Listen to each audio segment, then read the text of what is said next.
Good morning, my friends. Welcome to Roger's Reflections on Monday, March 29th in the year 2021. Today I'm going to be sharing with you a passage from the prophet Isaiah, and tomorrow's will be a New Testament passage that refers back to the same one. So you got to catch both of them. Isaiah 61 verses 1 through 3. The Spirit of the Lord is upon me, because the Lord has anointed me.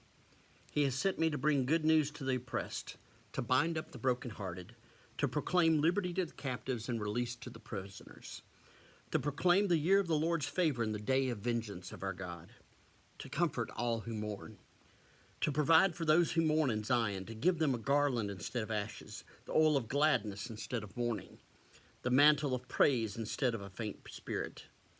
They will be called oaks of righteousness, the planting of the Lord, to display his glory. The Spirit of the Lord is upon me. God has anointed me. Excuse me.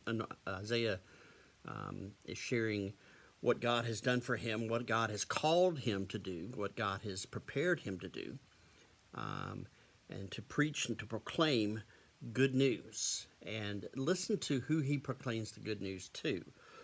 Excuse me. Good news to the oppressed. Bind up the brokenhearted. Liberty to the captives, release to the prisoners, gladness, comfort to the mourning, gladness and garland to those who have a faint spirit.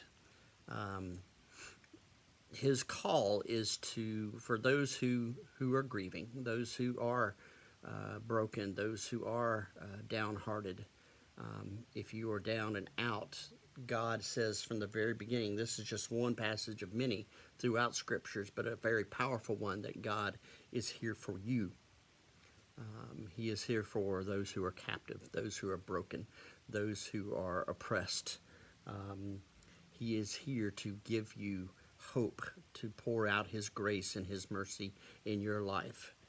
Now, he's here for everyone, but specifically for those who in this world are downtrodden, are oppressed, are broken, are beaten, who receive the brunt end of these things. God is saying, I am here, I am on your side.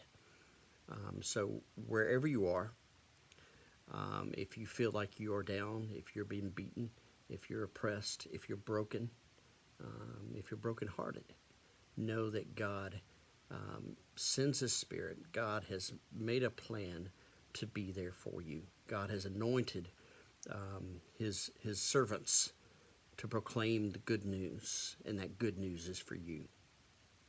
Hope this helps, my friends. Take care. We'll talk to you tomorrow.